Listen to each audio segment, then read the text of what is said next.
XRP is live on basically CNBC, and I am pretty bullish on that because right now, when did we see Ripple basically being talked about on live TV?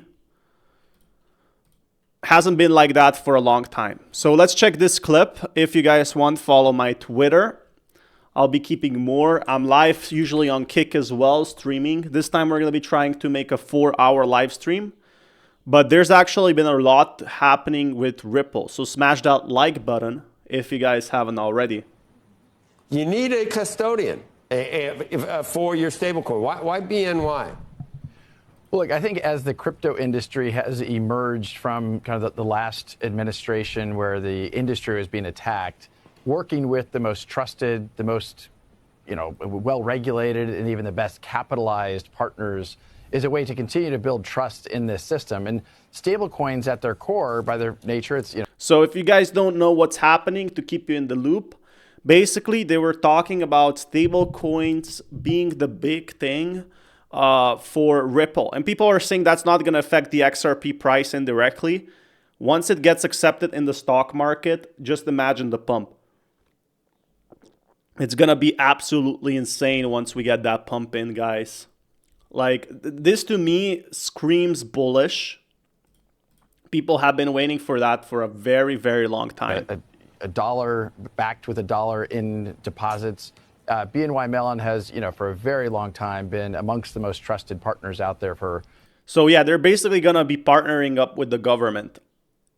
If that doesn't scream news for you, I really don't know what to tell you. It's absolutely bullish on every aspect. As a custody bank. So we're really pleased. We think it's indicative of the shift of tide where we've had headwinds for this industry are now becoming tailwinds. And I think we're going to see a lot of growth.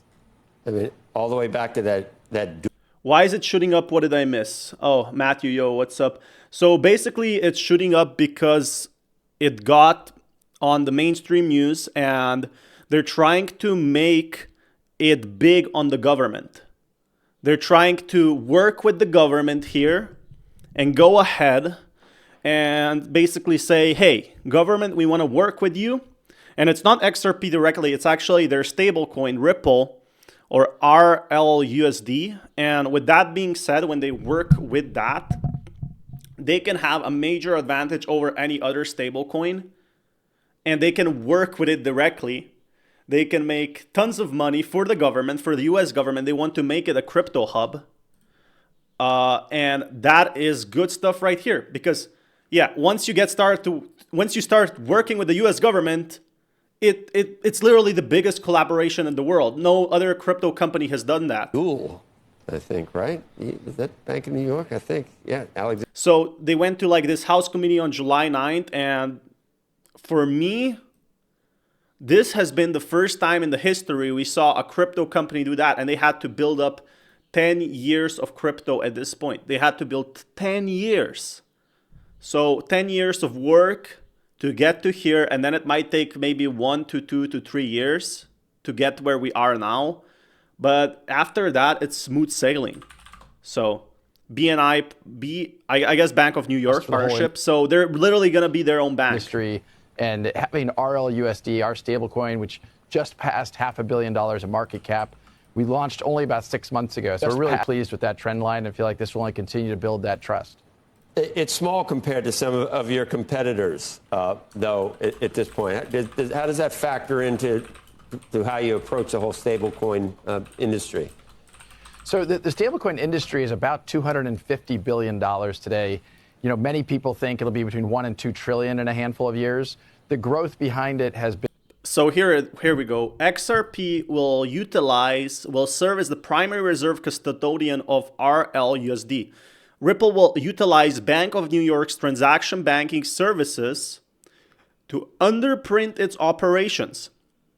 So it's literally going to work with a bank and it's going to go ahead and do this big thing that everybody has been waiting for, be its own bank. And it's very hard, from what I know in my time in crypto industry, it's actually very hard to work with banks as a crypto project. There's tons of money you have to throw that.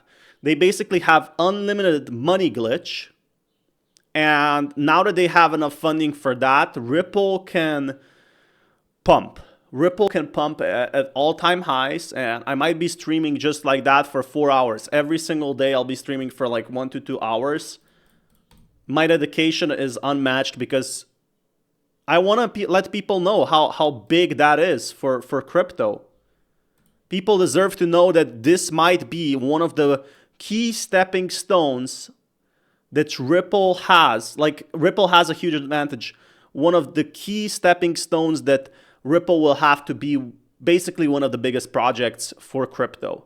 And other projects might follow. So maybe like Ethereum working with the government might follow. Bitcoin, I guess Bitcoin community might do that. Maybe it's going to be Solana. Maybe it's going to be Crypto.com. But Ripple is going to be the first one. And when you think about these projects, like, for example, we have, well, maybe let's talk about like Uber or something. Uber was potentially the first, like, this alternative to taxis, and it's definitely like a lot more apps out there. But Uber being the first means that it's gonna be the biggest, just by exposure, just by legacy. We use stable coins. We use XRP where it makes sense.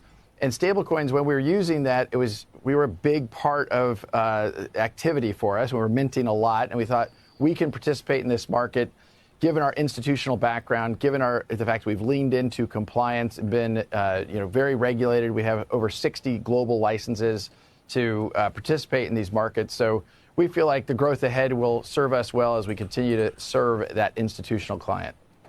So again, they're not just selling to the people like everyone else, like all the other cryptos are selling to random people and not doing anything, right? Because it's very easy to sell 10,000 XRP. They're going to be working with the big money now, the big hotshots that are going to be like, hey, let's invest $10 million. And they're going to be investing that. So this doesn't, you still want a banking license, right? Even though you have this deal with BNY. Well, yes, is the short answer. We have pursued and requested application to apply for an OCC license as well as a Fed master account. We think that the key here for crypto and the kind of decentralized finance, as many people call it, Ripple has been building bridges between traditional finance and decentralized finance.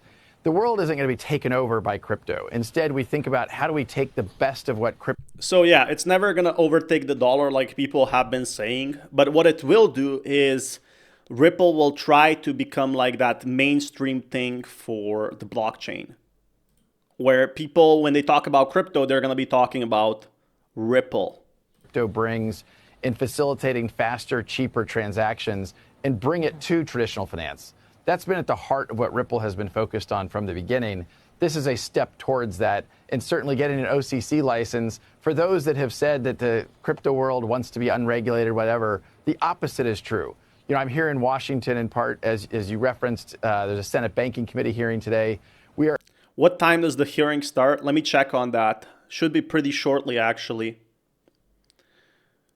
Actually, there's a document on what time this hearing will start, and there's actually going to be multiple people representing like real asset holders on how Ripple will help them. We're advocating as an industry to be regulated.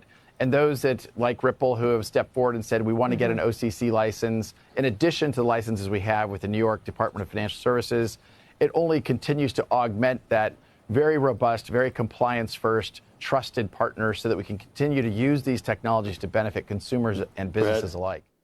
So let's check when that little document is. I think I actually have it up here. When is the XRP gonna start? Because Brad Garlinghouse actually tweeted about this.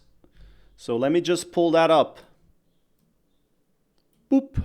Here it is. All right. He joined CNBC